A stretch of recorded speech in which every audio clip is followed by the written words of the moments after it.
안녕하세요 여러분. 오늘은 오랜만에 돌아온 일본어 꿀팁 영상을 찍어보도록 하겠습니다. 오늘 제가 소개할 일본어 공부 방법은 일본 미디어를 활용해서 어떻게 하면 초급, 중급자분들이 이제 초급에서 중급으로, 중급에서 좀 고급으로 넘어갈 수 있는지에 대한 그런 방법들을 알려드리려고 해요. 이제 대부분 초급에서 중급이신 분들이 하시면 좋을 법한 그런 것들인데, 우선 간단하게 말하자면 무조건 많이 듣고 많이 말하는 게 최고입니다. 근데 제가 이제 이거는 미디어를 활용한 공부 방법이라고 했잖아요. 무조건 많이 듣기 위해서는 일단은 미디어를 활용하는 게 가장 좋은 방법이에요. 그래서 이런 일본어가 나오는 미디어를 많이 보려면 자기 취향의 그런 일본 미디어가 무엇인지부터 찾는 것이 중요합니다. 어떤 사람은 저처럼 애니메이션을 좋아해서 애니메이션을 많이 볼 수도 있고, 어떤 사람은 또 화장에 관심이 많아서 일본 뷰티 유튜버의 영상을 볼 수도 있고, 또 어떤 사람은 J-POP을 너무 좋아해서 J-POP 노래만 주구장창 들을 수도 있어요. 이런 미디어를 통해서 어떤 걸로든지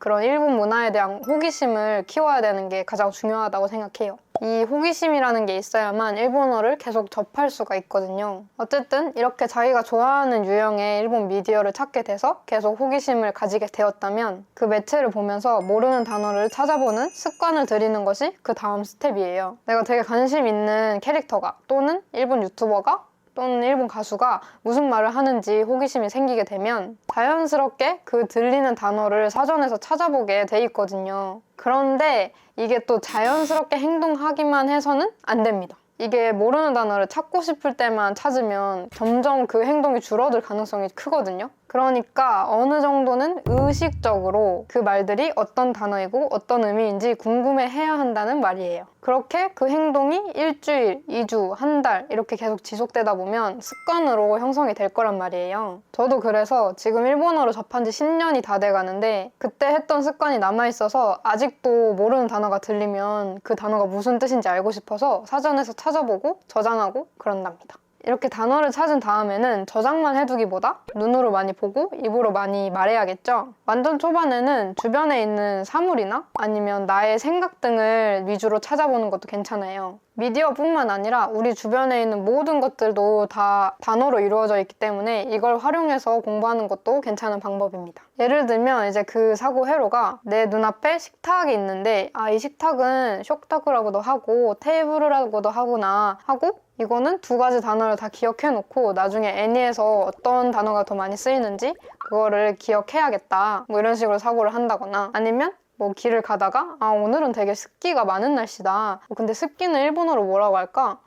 식게라고 하는구나. 되게 한국어랑 비슷한 말인 것 같다. 이런 식으로 스스로 물음표를 떠올리고 혼자 대화를 하듯이 계속 생각하다 보면 그 과정 자체가 나의 몸에 스며들어서 그 찾았던 단어들이 내 머릿속에 고스란히 들어오는 그런 경험을 하실 수가 있을 거예요. 이렇게 제가 말한 일련의 예시들을 바탕으로 여러분들이 일상 속에서 마주치는 것들, 생각하는 것들을 여러분들만의 방식으로 찾아간다면 더 쉽게 내 머릿속에 단어들이 들어올 수 있을 거예요. 그리고 이 방법 자체는 미디어를 보면서 일본어를 공부할 때 더 시너지를 낼 수가 있어요. 내가 평소에 궁금해했던 단어가 좋아하는 미디어에서 들렸을 때, 그리고 그걸 내가 알아들었다라는 경험을 할 때 정말 그 쾌감은 이루 말할 수가 없습니다. 그리고 그 미디어를 통해서 해당 단어를 직접 대화에 어떻게 활용하는지에 대한 예시를 들을 수가 있으니까 간접 회화의 경험치도 쌓일 수가 있는 겁니다. 이런 식으로 간접 회화의 경험치가 쌓이게 됐다면 다음은 직접적인 회화를 해보는 게 좋겠죠? 이거는 일본인과 대화하는 게 가장 좋은 방법이지만 또 일본인 친구가 없는데 내성적이신 분들은 막 랜덤 통화 이런 거 돌리는 것도 되게 쑥스러우실 거예요. 제가 그래봐서 알거든요.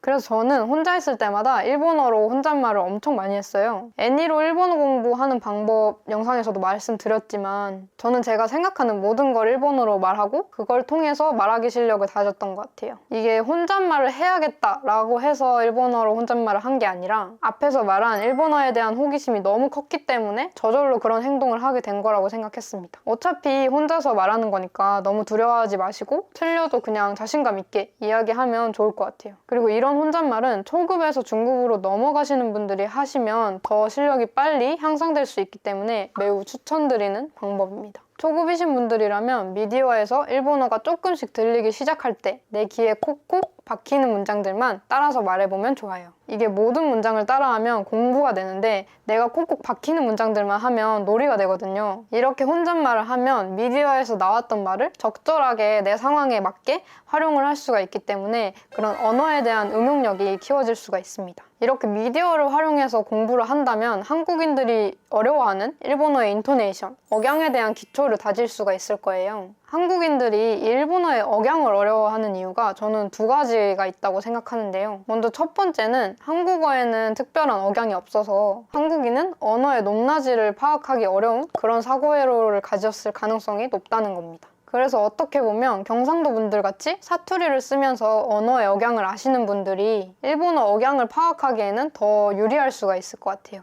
그리고 두 번째는 발음을 글자로 표기하고 그대로 읽는 방법을 처음부터 활용한 사람들이 많았을 가능성이 크다는 거예요. 한글 자체가 발음을 나타내기에 되게 좋은 문자이기 때문에 일본어 발음을 한국어 표기로 쓰고 그대로 읽는다거나 일본어 글자를 먼저 접해서 일본어 글자 그대로 쓰고 읽는 방법을 하신 분들은 나중에 그 발음이 입에 굳어서 자신만의 억양으로 고착화될 확률이 높더라고요. 그런데 가장 문제인 건 그런 자신만의 일본어 억양을 쓰시는 분들은 대부분 그걸 자기 스스로 눈치채지 못한다는 거예요. 그러니까 여러분들도 만약에 일본인처럼 네이티브 억양을 사용하고 싶다라고 하신다면 일본 미디어를 적극 활용하셔서 그들의 일본어 억양까지도 본인의 것으로 만들겠다라는 생각을 하시고 시청하시는 걸 추천드립니다. 저는 이 사실을 알고 모르고가 일본어 억양 공부에 되게 많은 영향을 끼칠 거라고 생각을 해서 이 점을 꼭 염두에 두시고 공부를 하시면 좋을 것 같아요. 제 영상을 통해서 우리 구독자분들이 모두 일본어를 재밌게 즐기면서 하시면 좋겠고 일본인이 네이티브 아니냐라는 질문을 하실 정도로 원어민처럼 이야기하시는 그런 실력자가 되기를 바랍니다. 그럼 오늘은 이렇게 영상을 끝내도록 하겠고요.